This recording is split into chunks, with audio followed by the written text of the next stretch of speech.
मेरा नाम मुकेश है। मैं बहुत नशा करता हूँ जिस कारण मुझे कैंसर हो गया और मेरी मौत हो गई। हेलो दोस्तों, मैं आदि आपका होस्ट और दोस्त। गाइस, आज हम बात करने वाले हैं हेरोइन के बारे में। तो वीडियो स्टार्ट करने से पहले मैं आप सबसे एक रिक्वेस्ट करना चाहूँगा कि अगर आप हमारे चैनल पर फर्स्ट टाइम आए तो kindly hit the subscribe button and press the bell icon for latest update. ऐसा क्यों है कि हमें हेरोइन की लत लग जाती है और क्या कारण है जिस कारण हम इसे छोड़ नहीं पाते? भाई, मैं इस हेरोइन की नहीं, इस हेरोइन की बात कर रहा हूँ। ये वाली तो बड़े खतरनाक वाले काम करती है। कुछ लोगों के चेहरे पर तो ऐसी स्माइल आ गई ना, जैसे उन्होंने कोई छुपी हुई चीज़ बंद आंखों से देख ली हो और मन में बोल रहा हो, बस कर पगले, अब क्या रुलाएगा, एक एक करके सारे राज खोलेगा क्या? ओके तो गाइस, जोक सपाट। अब बात करते हैं असली हेरोइन के बारे में कि क्यों हम इसके आदी बन जाते हैं। अगर आप लगातार 20 दिन तक अपने शरीर में ड्रग्स वाली सुइयां चुभोते हो ना, तो 21वें दिन आपको उसकी लत लग जाती है और उसके बाद आप उस ड्रग्स के लिए कुछ भी कर सकते हो, कुछ भी। और ऐसा है तब मज़ा नहीं, सज़ा मिलना स्टार्ट हो जाती है। गाइस, नशे की लत के पीछे जो साइंस है ना, वो बहुत अजीब है। हम सबको यही लगता है कि इसे एडिक्शन कहते हैं, पर यह बिल्कुल गलत है। अब सवाल आता है, वो कैसे?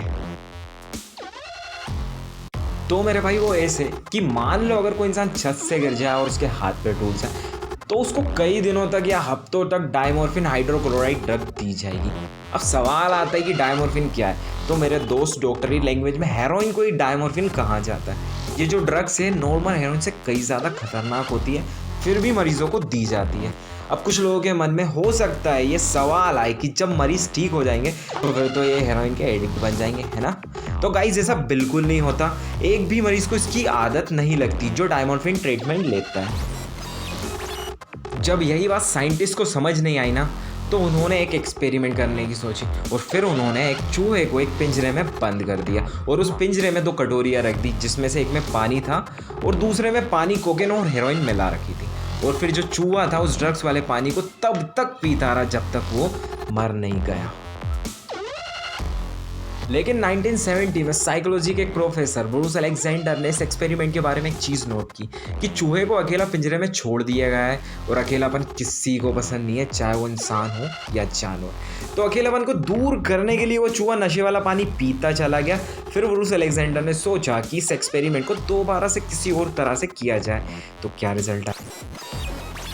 तो फिर ब्रूस अलेक्जेंडर ने चूहों के खेलने के लिए एक रेड पार्ट बनाया, जिसमें उनके खेलने के लिए जगह कुतरने के लिए कागज़ और आशिकी बाजी ताश की मोहब्बत प्यार श्यार करने के लिए उन्होंने उन चूहों को गर्लफ्रेंड भी दे दी, मतलब चुईया। अब तो भाई फुल मोड में डेटिंग चल रही है। अब तो बंदे के मज़े हो गए भाई।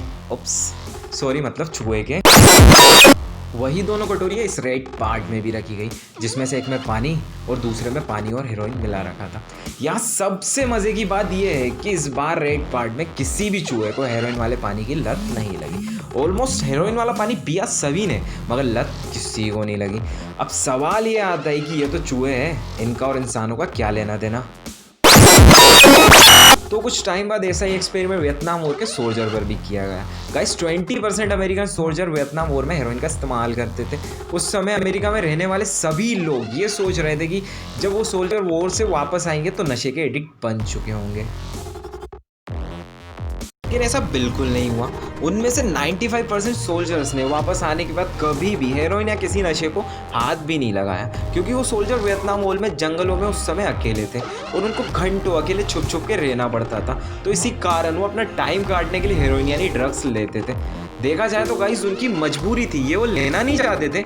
यानी कि उस अकेले चूहे की तरह जिसका कोई भी दोस्त या परिवार नहीं है, बिल्कुल उसी चूहे की तरह वो भी उस जंगल में अकेले थे और हेरोइन ले रहे थे। लेकिन जैसे ही वो अपने परिवार, अपने दोस्तों के पास वापस आ गए, उनकी सिचुएशन बिल्कुल उस रेड पार्ट जैसी बन गई, जहाँ खाने के लिए खाना, घूमने के लिए जगह और डेटिंग शेडिंग करने के लिए गर्लफ्रेंड थी और बनाने के लिए नए दोस्त, जहाँ कोई पिंजरा नहीं था। मेरे भाई, मेरे दोस्त, दुनिया का कोई भी ड्रग आपको नशा नहीं देता, नशा आपको आपका वो छोटा सा पिंजरा देता है। पर अब इसका मतलब ये नहीं कि आप नशा करना शुरू कर दो और हेरोइन लेने लग जाओ। मज़े के लिए, कैपेसिटी के लिए या किक के लिए अगर हेरोइन लोगे ना तो मारे जाओगे।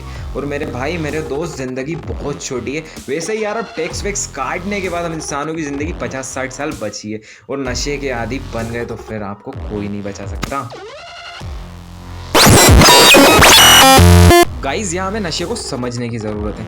कोई भी मूवी स्टार्ट होती है तो उससे पहले एक एड आता है, मेरा नाम मुकेश है, मैं नशा करता था, मुझे कैंसर है और अब मैं मर गया।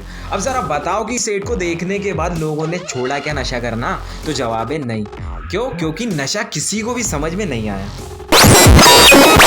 एक बंदा है, वो बहुत स्मोकिंग करता था और एक दिन अचानक से उसे हॉस्पिटल में एडमिट करना पड़ा।